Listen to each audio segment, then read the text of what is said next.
नमस्कार, आप देख रहे हैं न्यूज़ 18 पंजाब हरियाणा हिमाचल। ये है हरियाणा हिमाचल का प्राइम टाइम। मैं हूं आपके साथ मुकेश राजपूत। आज हम बात करेंगे हरियाणा में नारी शक्ति की। हरियाणा में अब नारी शक्ति को और सशक्त करने की दिशा में अगला कदम बढ़ाया गया है। हरियाणा में भारतीय जनता पार्टी ने संगठन में बड़ा बदलाव करते हुए डॉक्टर अर्चना गुप्ता को प्रदेश का नया भाजपा अध्यक्ष नियुक्त किया है। उन्होंने मोहनलाल बडोली की जगह ली है। डॉक्टर अर्चना गुप्ता फिलहाल प्रदेश में महामंत्री के तौर पर सक्रिय थी और पेशे से ये गोल्ड मेडलिस्ट हैं रेडियो लॉजिस्टिक में। राजनीति में आने से पहले ये विश्व हिंदू परिषद की इंडियन हेल्थ लाइन से जुड़ी रहीं और मोहनलाल बडोली को जुलाई 2024 में प्रदेश अध्यक्ष बनाया गया था, जिनकी जगह अब डॉक्टर अर्चना गुप्ता संभालेगी।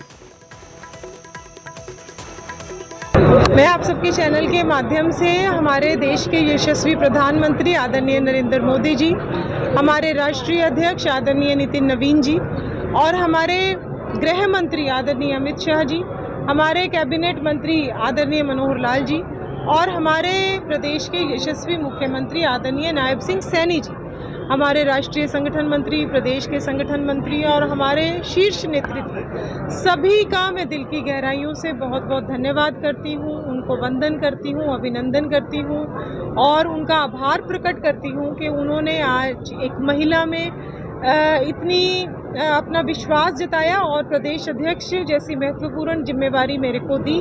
तो मैं आप सबके चैनल के माध्यम से उन सबका धन्यवाद करती हूँ। नरेंद्र मोदी जी की दूरदर्शिता का ही परिणाम है कि आज आप मेरे को देख रहे हो कि मैं इस महत्वपूर्ण पद की जिम्मेवारी मेरे को दी गई है। मैडम, प्रदेश अध्यक्ष की सूचना आपको कैसे मिली थी, फोन पर या किसने दी? मुझे सबसे पहले हमारे संगठन मंत्री आदरणीय फणींद्र नाथ शर्मा जी का फ़ोन जैसे ही चिट्ठी आई थी, तो मैं तो भी देख नहीं पाई थी चिट्ठी, क्योंकि हम तो सीएम साहब के कार्यक्रम के लिए तैयारियों में व्यस्त थे। तो सबसे पहला फ़ोन मेरे पास हमारे संगठन महामंत्री आदरणीय फणींद्र नाथ शर्मा जी का आया। तो डॉक्टर अर्चना गुप्ता अब हरियाणा भारतीय जनता पार्टी के अध्यक्ष पद की गरिमा को बनाए रखेंगी और संगठन को मजबूत करने का काम करेंगी। अब मुख्यमंत्री नायब सिंह सैनी ने डॉक्टर अर्चना गुप्ता को हरियाणा की नई प्रदेश अध्यक्ष बनने पर बधाई दी है। उन्होंने social media networking site x पर लिखा है, डॉक्टर अर्चना गुप्ता जी को भारतीय जनता पार्टी की हरियाणा प्रदेश अध्यक्ष नियुक्त होने पर हार्दिक बधाई, शुभकामनाएं। माननीय प्रधानमंत्री नरेंद्र मोदी और राष्ट्रीय अध्यक्ष श्री नितिन नवीन जी के मार्गदर्शन एवं आपके नेतृत्व में संगठन और अधिक सशक्त होगा और भारतीय जनता पार्टी की जनसेवा, सुशासन और राष्ट्रीय हित की विचारधारा प्रदेश के लिए प्रत्येक कार्यकर्ता के लिए एक नई ऊर्जा के साथ पहुंचेगी। आपके नेतृत्व में हरियाणा भाजपा संगठन मजबूती और जन विश्वास के साथ निरंतर सफलता के नए आयाम स्थापित करे, यही मंगल कामना है। सुमित भारद्वाज इस वक्त हमारे साथ लाइव मौजूद हैं पानीपत से।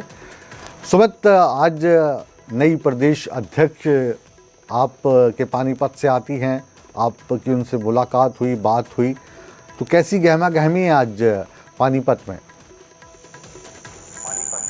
बिल्कुल, देखिए आज जो है अर्चना गुप्ता को एकदम से ही पता चला कि उनको प्रदेश अध्यक्ष बनाया गया है, क्योंकि चिट्ठी पहुंची थी, चिट्ठी उनके द्वारा पढ़ी नहीं गई थी। सबसे पहले जो है केंद्र से उनके पास फोन आता तब उनको पता चलता है कि उनको राष्ट्रीय जो है प्रदेश अध्यक्ष जो है हरियाणा का वो बनाया गया है। उसके बाद सभी लोगों को पता चलता है, बड़ा ही खुशी का माहौल है और उसको बधाई देने वालों का यहाँ पर तांता लगा हुआ है, क्योंकि पहले प्रदेश अध्यक्ष मोहनलाल बडोली थे, काफी समय उनका कार्यकाल जो है पूरा हो गया था और कई लोगों के नाम जो है प्रदेश अध्यक्ष की लिस्ट में थे, लेकिन किसी को नहीं पता था कि अर्चना गुप्ता का नाम जो है प्रदेश अध्यक्ष की लिस्ट में एकदम से आएगा और उन्हें जो है आज प्रदेश अध्यक्ष बना दिया जाएगा। और अब सीएम भी पानीपत पहुंचे थे, सीएम द्वारा भी उनका धन्यवाद किया गया, प्रदेश के केंद्र के शीर्ष नेतृत्व का धन्यवाद किया गया। खुद अर्चना गुप्ता ने कहा कि बीजेपी पार्टी पहली एक ऐसी पार्टी है जिसने महिला को आगे।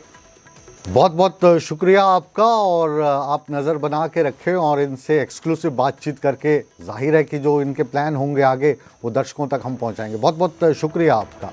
और अब बात करते हैं हरियाणा में आज नवनिर्वाचित मेयर और पार्षदों का शपथ ग्रहण समारोह आयोजित किया जा रहा है। इस शपथ ग्रहण समारोह में मुख्यमंत्री नायब सिंह सैनी अलग अलग शहरों में आयोजित कार्यक्रमों में शामिल हो रहे हैं। मुख्यमंत्री सबसे पहले सोनीपत पहुंचे, जहां पर मेयर और पार्षदों को शपथ दिलाई जा रही थी। इसके बाद मुख्यमंत्री अंबाला, पंचकुला का दौरा भी करेंगे और वहां पर आयोजित शपथ ग्रहण समारोह का हिस्सा बनेंगे। कार्यक्रमों के दौरान मुख्यमंत्री ने नवनिर्वाचित जनप्रतिनिधियों को विकास कार्यों और जन सेवा को प्राथमिकता देने का संदेश भी दिया। प्रशासन ने सभी कार्यक्रमों को लेकर सुरक्षा व्यवस्था के पुख्ता इंतजाम किए हुए थे। लोगों ने इतनी गर्मी में जो मेहनत किया है, ये उसका परिणाम है कि इतनी भारी संख्या में इतना बड़े मैंडेट के साथ हमारे सभी पार्षद और मेयर प्रत्याशी जीत करके आए हैं। मैं इन सभी को बहुत बधाई देता हूं, आप सबको भी बधाई देता हूं और जोरदार ताड़ियां बजा करके हमारी नवनियुक्त प्रदेश की अध्यक्षा डॉक्टर अर्चना गुप्ता जी, हमारे बहुत ही लोकप्रिय, जिन्होंने भारतीय जनता पार्टी के कार्य को तेज गति से आगे बढ़ाने का काम किया है, क्योंकि ये पार्टी की ही परंपरा है। अगर कहीं और हम देखते हैं, एक ही व्यक्ति बनता है, यहाँ पर किसी भी कार्यकर्ता को समय समय पर अवसर मिलता है। हमारे मोहनलाल जी जब प्रदेश अध्यक्ष बने थे, उसके ठीक पहले मैं प्रदेश अध्यक्ष के रूप में काम कर रहा था, और जब मैं हरियाणा भारतीय जनता पार्टी का प्रदेश का अध्यक्ष था, तो उसके बाद मोहनलाल कौशिक जी बने, और मोहनलाल कौशिक के बाद जो आदरणीय प्रधानमंत्री जी का एक विजन है, उनकी एक सोच है महिला सशक्तिकरण, महिलाओं को मजबूत और सशक्त करना। डॉक्टर अर्चना गुप्ता जी को ये जिम्मेवारी मिली है। मैं इनको बहुत बहुत बधाई देता हूं, शुभकामनाएं देता हूं। नायब सिंह सैनी हरियाणा के मुख्यमंत्री डॉक्टर अर्चना गुप्ता को बधाई दे रहे थे, मुबारकबाद दे रहे थे और काफ़ी खुश भी नज़र आ रहे थे कि अब जो कमान है महिलाओं के हाथ में है और भारतीय जनता पार्टी की सरकार जो महिलाओं को आगे लाने की बात करती है, उस बात पर भी मोहर लगती नज़र आ रही है। अब बात पानीपत की ही हम करने जा रहे हैं। मुख्यमंत्री नायब सिंह सैनी ने पुराने बस अड्डा परिसर में नई इलेक्ट्रिक बस डिपो का उद्घाटन किया। इस दौरान मुख्यमंत्री ने पानीपत, पंचकुला, सोनीपत, यमुनानगर और कुरुक्षेत्र के लिए 80 लोअर फ्लोर AC इलेक्ट्रिक बसों को हरी झंडी दिखाकर रवाना किया। इनमें 40 ई बसें पानीपत ज़िले को मिली हैं। अब पानीपत में कुल 45 ई बसें हो गई हैं। ये 13 अलग अलग रूट्स पर चलेंगी। कार्यक्रम में महिपाल ढांडा, कृष्ण लाल पंवार, डॉक्टर अर्चना गुप्ता भी मौजूद रहे। अब पूरी जो बातचीत है इसको और विस्तार से समझते हैं। मुख्यमंत्री साहब के सचिव और OSD मीडिया प्रवीण अत्रे हमारे साथ मौजूद हैं लाइव फ़ोन पर। प्रवीण जी, इलेक्ट्रिक बसों को अभी लगातार चलाया जा रहा है और अब इसमें बढ़ोतरी हुई है, तो इसकी वजह आप क्या मानते हैं कि इलेक्ट्रिक बसें अभी जिस तरीके से मौजूदा संकट जो चल रहा है पूरे विश्व में, ख़ासतौर पर पेट्रोल, डीजल और गैस का, तो ये संकट आगे ना आए इस दिशा में कदम है या इसके पीछे और कोई बात है? देखिए, बिल्कुल सही कहा मुकेश जी आपने। एक तो जिस तरह से पेट्रोल डीजल जो है उसका संकट है हॉर्मुज बंद होने की वजह से, और माननीय प्रधानमंत्री जी ने तो बाकायदा ये आह्वान भी किया कि पेट्रोल डीजल की खपत को किस तरह से कम किया जाए। और जिस तरह से इलेक्ट्रिक बसेस 90 बसेस को आज माननीय मुख्यमंत्री जी ने हरी झंडी दिखाई पानीपत के अंदर जी। इससे पेट्रोल डीजल की बचत तो होगी, उसके साथ साथ जो पॉल्यूशन है, खासतौर पे जो पेट्रोल डीजल जलने से कार्बन डाइऑक्साइड बढ़ती है, उसकी कमी आएगी। लगभग 3 लाख टन के करीब इन बसेस की वजह से कार्बन डाइऑक्साइड जो रिलीज होती है उसमें कमी आएगी। ये भी एक कारण है कि हमारी हवा जो है वो स्वच्छ हो, हम एक स्वच्छ हवा में सांस ले, ये भी प्रयास है। और उसके साथ साथ रिन्यूएबल एनर्जी जो है उसकी तरफ लगातार देश बढ़ रहा है, हरियाणा बढ़ रहा है, वो एक और कारण है। जी, पूरे प्रदेश में, देश में या यूं कहिए दुनिया भर में अब जो इलेक्ट्रिक गाड़ियां हैं उनको प्रेफरेंस दी जा रही है, तो गाड़ियों को खरीदा जा रहा है सरकारी तौर पर, तो जाहिर है कि जो चार्जिंग है उसकी भी व्यवस्था प्रॉपर अगर पूरे प्रदेश में हो जाए तो आम आदमी बसों के अलावा भी अब इलेक्ट्रिक गाड़ियों की तरफ आकर्षित हो रहा है। तो इस दिशा में भी क्या सरकार आने वाले समय में कदम बढ़ा सकती है कि आम आदमी को कम से कम चार्जिंग के लिए फैसिलिटी मिले? जिस तरीके से पेट्रोल पंप है उसी तरीके से ये व्यवस्था भी होगी आने वाले समय में। आज माननीय मुख्यमंत्री जी ने अपने भाषण में बाकायदा इस बात की भी घोषणा की कि हरियाणा में इलेक्ट्रिक व्हीकल्स के लिए चार्जिंग स्टेशन जो है वो पीपीपी मॉडल पे लगवाए जाएंगे। इसके ऊपर सरकार काम कर रही है और जो बसेस को आज हरी झंडी दी है इनके लिए पानीपत बस स्टैंड पे इलेक्ट्रिक बस टर्मिनल जो है, इलेक्ट्रिक बसेस की चार्जिंग स्टेशन जो है उनको भी माननीय मुख्यमंत्री जी ने इनॉग्रेट किया है और वहां पे इस तरह की व्यवस्था की गई है कि जब अपने रूट से बस वापस आएगी तो वहीं पे बस स्टैंड पे ही उनके चार्जिंग स्टेशन लगे हुए हैं, वहां पे बस चार्ज होगी। अभी जो लोग हरियाणा में इलेक्ट्रिक कार्स खरीदते हैं पर्सनल यूज़ के लिए, तो उनमें जो शुल्क है रजिस्ट्रेशन का वो ज़ीरो है। इसके अलावा भी क्या इसको बढ़ावा देने के लिए कोई कदम उठाए जा सकते हैं? देखिए, अभी जो इलेक्ट्रिक कार है उनकी सबसे बड़ी डिमांड तो जो आपने पहले जिक्र किया वो है इलेक्ट्रिक चार्जिंग स्टेशन जी। और सरकार जो है इसके ऊपर काम कर रही है। माननीय मुख्यमंत्री जी इसके ऊपर आज स्पष्ट तौर पे बोल चुके हैं। एक बात बहुत इंपॉर्टेंट और है मुकेश जी, माननीय मुख्यमंत्री जी ने जो आज घोषणा की, जो इलेक्ट्रिक बसेस आज जिनको हरी झंडी दिखाई है, इसमें जिस तरह से नॉर्मल बसेस में जो हमारे स्टूडेंट्स हैं, स्कूली छात्र हैं, कॉलेज के छात्र हैं, वो पास के जरिए सफर करते हैं, इन इलेक्ट्रिक बसेस में भी वो पास मान्य होगा। छात्र जो है इन बसों में भी उसी तरह सफर कर पाएंगे। इसकी घोषणा भी आज माननीय मुख्यमंत्री जी ने की। चलिए, ये तो छात्रों के लिहाज से कहें तो एक बहुत अच्छी खबर है। और दूसरी खबर जो आपसे ही बातचीत करने के दौरान निकली है कि आने वाले समय में इनका जो काफिला है और बढ़ाया जाएगा और चार्जिंग के लिए हरियाणा को और ज़्यादा विकसित किया जाएगा। आज आपको नई अध्यक्ष भी मिली है भारतीय जनता पार्टी को, महिला अध्यक्ष मिली है, इस पर कोई आप टिप्पणी करना चाहेंगे? देखिए, महिला सशक्तिकरण की तरफ ही एक बड़ा कदम है। माननीय प्रधानमंत्री जी ने, माननीय राष्ट्रीय अध्यक्ष नितिन नवीन जी ने और माननीय मनोहर लाल जी ने जिस तरह से अर्चना गुप्ता जी को हरियाणा प्रदेश का अध्यक्ष नियुक्त किया, पहले तो उनका धन्यवाद है कि उन्होंने महिला सशक्तिकरण की तरफ कदम बढ़ाते हुए महिला को प्रदेश अध्यक्ष बनाया। और जो अर्चना गुप्ता जी है हरियाणा प्रदेश की दूसरी महिला अध्यक्ष है। इससे पहले डॉक्टर कमला वर्मा हरियाणा भारतीय जनता पार्टी की अध्यक्षा रह चुकी है, तो ये दूसरी अध्यक्ष है जो महिला के तौर पे अब अपना काम करेंगी। जी, बहुत बहुत शुक्रिया, आप हमारे साथ जुड़े और अपने कीमती समय में से समय निकाला। अब मुख्यमंत्री ने इस दौरान क्या कहा वो भी आपको सुनवाते हैं। हरियाणा प्रदेश के जन को बधाई देता हूं।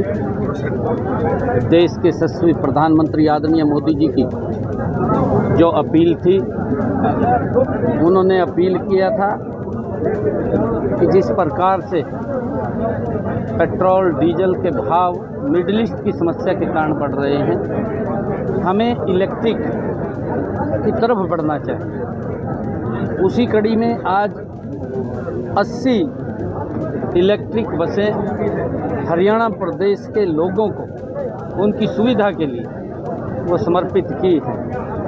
आदरणीय प्रधानमंत्री मोदी जी का जो विजन है, इन इलेक्ट्रिक बसों से जहां पेट्रोल और डीजल की बचत होगी, वहीं पर प्रदेश के और हरियाणा के बाद आइए अब रुख करते हैं हिमाचल प्रदेश का। हिमाचल प्रदेश में पंचायत चुनाव में आज दूसरे चरण में मतदान पूरा हो गया है। सुबह 7 बजे से लेकर दोपहर 3 बजे तक मतदान हुआ। इस दौरान लोगों ने बढ़ चढ़कर मतदान में भाग लिया। नेताओं, नौजवानों के साथ बुजुर्गों ने भी अपने वोट का इस्तेमाल किया और लोकतंत्र के इस पर्व को अपने हिसाब से मनाकर उसमें अपनी भागीदारी निभाई। बुजुर्गों का मतदान को लेकर काफ़ी जोश दिखाई दिया। हमीरपुर में 116 साल के बुजुर्ग खाड़कूराम पैदल चलकर वोट डालने के लिए पहुंचे। इसके अलावा शिमला के रोहड़ू में सूरतू देवी, जिनकी उम्र 110 साल है, वो भी वोट डालने के लिए पहुंची। कुल मिलाकर मतदान को लेकर मतदाताओं में काफ़ी उत्साह दिखा और कुछ देर बाद 1276 ग्राम पंचायतों में जो चुनाव हुआ है इसके नतीजे भी मिलने लग जाएंगे। प्रधान, उपप्रधान, वार्ड सदस्यों के नतीजे कुछ देर बाद आने शुरू हो जाएंगे, जिस पर हमारी नज़र बनी हुई है।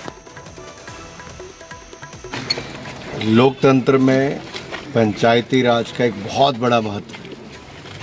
आज ग्रामीण भारत के विकास की हम बात करें तो उसमें पंचायती राज की संस्थाएं बहुत महत्व निभाती हैं। और अच्छी बात यह है कि 50% सीटें महिलाओं के लिए आरक्षित हैं। और हमने पिछले कुछ वर्षों में देखा है कि महिलाओं ने बहुत शानदार काम ग्रामीण स्तर पे किया है और गांव के विकास की एक नई कहानी लिखी। इस बार के पंचायती राज चुनाव में भी बढ़ चढ़ कर सभी लोग मतदान भी कर रहे हैं, रिकॉर्ड मतदान भी हो रहा है और शानदार नतीजे भी आ रहे हैं। मेरा सभी को शुभकामनाएं और आशा करता हूं कि जो नए प्रतिनिधि जो चुनकर आएंगे वो अपने अपने गांव की, अपने अपने क्षेत्र की विकास की एक नई कहानी लिखेंगे। कितनी उम्र हुई है तुम्हारी? 116 116। पहले वोट पाया हैं? वाह जी वाह, तो सुना भी ठीक है, कहानी भी ठीक है। हाँ।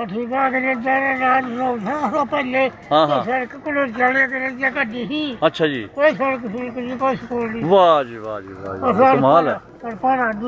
सब और खाना पीना अपना सब ठीक, नहाना धोना। लोकतंत्र में पंचायती राज का एक बहुत बड़ा महत्व है। आज ग्रामीण भारत के विकास की हम बात करें तो उसमें पंचायत। और आइए अब सीधा रुख करते हैं शिमला का, जहां से हमारे संवाददाता रणवीर हमारे साथ लाइव मौजूद हैं। तो अब चुनाव का जो दूसरा फेज है रणवीर, ये भी खत्म हो गया है। कुछ देर बाद अब नतीजे आ जाएंगे। तो आपका गणित क्या कहता है, इन नतीजों में कौन बाजी मारेगा?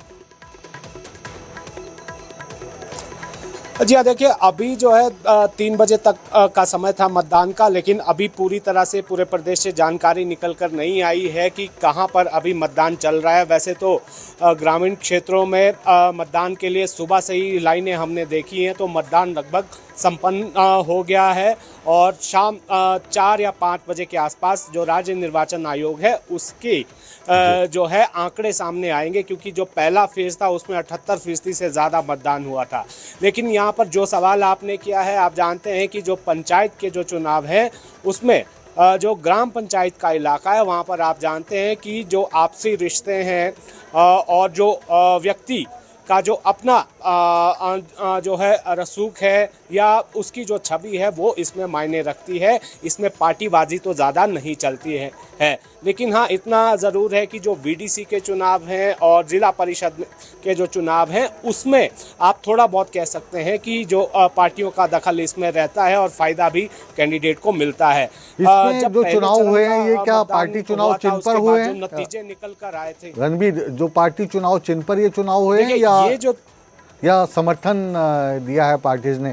क्योंकि मैं सुन रहा था बिंदल साहब को कि वो कह रहे थे कि भाजपा समर्थित उम्मीदवार जीतेंगे। देखिए, राजनीतिक दलों के जो चुनाव चिन्ह हैं उन पर तो ये चुनाव नहीं हो रहा है, लेकिन हाँ भाजपा की तरफ से जो जिला परिषद के उम्मीदवार हैं उनके नामों की बाकायदा घोषणा की गई है, समर्थन उन्हें दिया गया है। जैसे टिकट आवंटन होता है पूरे प्रदेश में, उसी तरह से जो है प्रत्याशी भाजपा ने घोषित किए हैं। आपने देखा कि जैसे ही पहले चरण का चुनाव खत्म हुआ तो उसके बाद डॉक्टर बिंदल का दावा सामने आया था कि 75% से ज़्यादा जो भाजपा समर्थित उम्मीदवार है उनकी जीत हुई है। वो पंचायत स्तर की वो बात कर रहे हैं, लेकिन बीडीसी और जिला परिषद के जो चुनावों के जो परिणाम है वो 31 मई को घोषित होने हैं और अभी एक फेज और बचता है जो 30 मई को पूरा होगा और 31 मई को नतीजे आएंगे।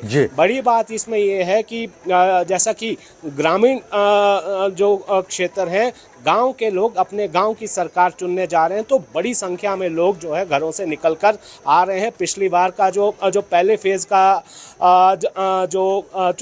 जो प्रतिशत था वो 78% से ज़्यादा था। तो इस बार भी उम्मीद है कि ये 80% तक पहुँचे, ये कोशिशें की गई है। अब देखना होगा कि कितना जो है वोटिंग हुई है। लेकिन हाँ, जो पंचायत प्रधान है, उप प्रधान है और जो वार्ड सदस्य हैं, उनके जो चुनाव परिणाम है अभी कुछ देर में जो है मतगणना शुरू हो जाएगी और शाम तक आप ये कह सकते हैं या कुछ जगहों को छोड़ दे कि आप हमारे साथ बने रहिए, वापस आपके पास से लौटेंगे। इसी बीच हिमाचल से एक और हम खबर दिखा रहे हैं। हिमाचल प्रदेश के लोक निर्माण मंत्री विक्रमादित्य ने पेट्रोल और डीजल की जो कीमतें बढ़ी हैं उसको लेकर केंद्र सरकार पर निशाना साधा है। उन्होंने कहा है कि जनता अच्छे दिनों का वायदा याद कर रही है, लेकिन महंगाई लगातार बढ़ रही है। खाने पीने की चीज़ों को लेकर और सरिया सीमेंट को लेकर दाम लगातार बढ़ते जा रहे हैं। हर चीज़ महंगी हो रही है, आम जनता परेशान है। विक्रमादित्य ने केंद्र सरकार से तेल की खरीद और आर्थिक हालात पर जवाब मांगा है। कुछ दिन पहले भी कहा कि ये एक बहुत बड़ा चिंता का विषय बन रहा है और बहुत बारी बातें कही जाती थी कि अच्छे दिन आएंगे। अब किस तरीके के अच्छे दिन आ रहे हैं ये तो प्रदेश की जनता को देखना है। रिकॉर्ड रुपया जो है वो डाउनफॉल पे जा चुका है। कहाँ पे एक समय में 65 रुपीज़ से लेके 70 रुपीज़ के बीच में रुपया बैठता था, आज वो प्रति डॉलर जो है 95 रुपीज़ पहुँच चुका है। ये अपने आप में सबसे बड़ा जो है रिकॉर्ड जो है इस सरकार ने बना दिया है। उसके ऊपर जिस तरीके से मिडिल ईस्ट में जो युद्ध चला हुआ है उसकी वजह से निरंतर कॉस्ट एस्केलेशंस हो रही है। क्रूड ऑयल तो बढ़ ही रहा है, उसकी वजह से कच्चा तेल की वजह से आपका चाहे पेट्रोल है, चाहे डीजल है, चाहे एविएशन फ्यूल है। अभी आने वाले समय में हवाई जहाज़ की जो आपकी उड़ान है वो बहुत महंगी होने वाली है। सब तो हवाई जहाज़ की उड़ान महंगी हो गई है, डीजल महंगा हो गया है, पेट्रोल महंगा हो गया है, आम चीज़ें महंगी हो गई हैं। तो आज विक्रमादित्य का ये जो बयान है, ये जो टिप्पणी है, इसको आप राजनीतिक तौर पे किस तरीके से देखते हो रणबीर? जी हाँ, देखिए जाहिर सी बात है, जैसे ही लगातार पिछले हमने देखा कि 10 दिनों में किस तरह से दाम बढ़े हैं पेट्रोल और डीजल के, उसके बाद लगातार जो है यहाँ पर केंद्र सरकार को जो कांग्रेस के नेता हैं, यहाँ कांग्रेस की सरकार है, मंत्री हैं, मुख्यमंत्री है, वो लगातार घेर रहे हैं केंद्र सरकार को। और यहाँ पर भी चिंताएं तो हैं, बहुत सारे लोग जो हैं सवाल भी उठा रहे हैं और इस पर राजनीति बहुत ज़्यादा हो रही है। इस पर नेता प्रतिपक्ष का भी बयान आया था, उन्होंने अंतर्राष्ट्रीय कारणों का हवाला दिया, अखाड़ी देशों में जिस तरह से कॉन्फ्लिक्ट चल रहा है उसका हवाला यहाँ पर दिया जा रहा है। लेकिन यहाँ पर राजनीतिक दृष्टि से आप देखें तो कांग्रेस के पास एक हथियार आप ये कह सकते हैं, क्योंकि पंचायत के चुनाव भी चल रहे हैं और नगर निगम के लिए जो वोटिंग है वो तो ख़त्म हो गई है, एक फेज ज़रूर यहाँ पर बचा है। तो कुल मिलाकर यहाँ पर भाजपा पर निशाना जो कांग्रेस के मंत्री हैं, कांग्रेस के नेता है, वो लगातार साध रहे हैं। जी बहुत बहुत शुक्रिया आपका इस तमाम जानकारी के लिए। और इसी खबर के साथ अब न्यूज़ 18 पंजाब हरियाणा हिमाचल के इस विशेष bulletin Haryana Himachal prime time को यहीं पर विराम देने का समय आ गया है। लेकिन न्यूज़ 18 पर खबरों को विराम कभी नहीं दिया जाता, इसलिए आप कहीं मत जाइए, रिमोट को बिल्कुल हाथ मत लगाइए। हम यूँ गए और यूँ आए ताज़ा खबरों के साथ, बने रहें हमारे साथ।